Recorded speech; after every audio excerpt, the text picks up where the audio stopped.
નમસ્તે વિદ્યાર્થી મિત્રો. આજે તમારે ધોરણ 10માં ગુજરાતીનું અને વિજ્ઞાનનું એકમ કસોટીનું પેપર હતું 8 તારીખનું. તો એના મોસ્ટ ઇમ્પોર્ટન્ટ પ્રશ્ન વિદ્યાર્થી મિત્રો હું તમારી સાથે શેર કરું છું. અહીંયા તમે જોઈ શકો છો વિદ્યાર્થી મિત્રો, વિભાગ એમાં તમારી પરીક્ષામાં એક જોડકું પૂછાશે.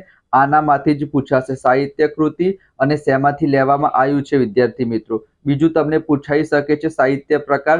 તમારી પાસે ચોપડી હશે, એમાં તમને બહુ જ ઇઝીલી આન્સર મળી રહેશે. તમે અત્યારે સ્ક્રીનશોટ લઈ લેજો વિદ્યાર્થી મિત્રો. દીકરી વાયરલ ઇન્ફેક્શન, હું એવું ગુજરાતી, એનો પણ તમારે શું લખવાનું છે? સાહિત્ય પ્રકાર લખવાનો છે. એના સિવાય વિદ્યાર્થી મિત્રો જો આપણે ખાલી જગ્યાની વાત કરીએ તો અહીંયા તમે જોઈ શકો છો, જસ્ટ વેઇટ, અહીંયા તમે જોઈ શકો છો કે કવિ અશોક ચાવડાનું ઉપનામ શું હતું? બે દિલ હતું. બરાબર, જેટલું મને આવડે છે એટલું તમને કહી દઉં.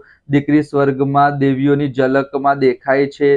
પછી ચીનમાં લોકો ગામમાં કોઈ બીમાર પડે તો ડોક્ટરને સજા કરતા હતા. બરાબર, તો આ તમને બહુ ઇઝીલી વિદ્યાર્થી મિત્રો તમને મળી રહેશે. તો આ બધા સ્ક્રીનશોટ છે, સ્ક્રીનશોટ તમે લઈ લેજો વિદ્યાર્થી મિત્રો. એના સિવાય તમે અહીંયા એક વાક્યના જોઈ શકો છો કે દીકરીની સમજણ વિસ્તરી છે એવું કયા કારણે કહી શકાય? સ્નેહનું જાણવું એટલે શું? દીકરી કાવ્યને આધારે આ શબ્દો તમારે લખવાના છે. એના પછી આ બધા પ્રશ્ન પણ મોસ્ટ ઇમ્પોર્ટન્ટ છે. તમે સ્ક્રીનશોટ લઈ લેજો અને ફટાફટ મોઢે કરી દો. તમારી પરીક્ષાનામાંથી જ પૂછાશે.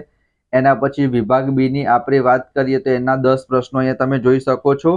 આનું સોલ્યુશન પણ આજે ને આજે વિદ્યાર્થી મિત્રો આપણી ચેનલ ઉપર આવી જશે. તમને PDF પણ મળશે, ફ્રી ઓફ કોસ્ટ મળશે. એમાં દરેક આખા જ પ્રશ્નપત્રનું સોલ્યુશન તમને મળી રહેશે.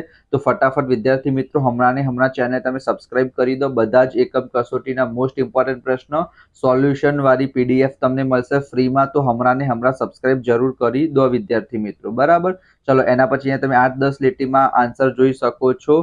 આ 5 મોસ્ટ ઇમ્પોર્ટન્ટ છે. વિભાગ સી માં તમે વાત કરો તો દ્વંદ્વ સમાસ છે. એના પછી હૃદયરોગ સમાસ, કયો વિકલ્પ ખોટો છે? સામાસિક પદ. બરાબર, મોસ્ટ ઇમ્પોર્ટન્ટ પ્રશ્ન આનામાંથી પૂછાશે. પર પ્રત્યય, પૂર્વ પ્રત્યય કઈ જગ્યાએ બંને લાગશે? સ્ક્રીનશોટ તમે લઈ લેજો. અહીંયા તમને જોડણી પૂછાય છે, કઈ જોડણી સાચી જોડણી છે.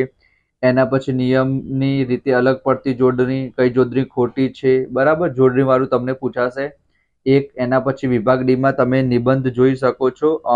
પત્ર, આ પ્રવેશોત્સવ, યોગ દિન, વૃક્ષારોપણ અને વય નિવૃત્ત શિક્ષકનો વિદાય, આ 4માંથી એક પૂછાશે. અને નિબંધમાં નારીતુ નારાયણી, શૈશવના સસ્મરણો એટલે કે બાળપણની યાદો અને જીવનમાં રમત ગમતનું મહત્વ. બરાબર, આ 3 નિબંધમાંથી એક પૂછાશે. એના પછી આ 4 અહેવાલ છે, એનામાંથી કોઈ એક વિષય પૂછાશે. અને ઉપરનું મેં તમને ઓલરેડી કહી દીધું છે. બરાબર, તો બીજા બધા વિડીયો પણ આવી જશે હમણાં ને હમણાં. આનું સોલ્યુશન તમને મળશે. તમારે ખાલી ચેનલ સબસ્ક્રાઇબ કરવાની છે વિદ્યાર્થી મિત્રો. તો ફટાફટ કરી દો. Thank you.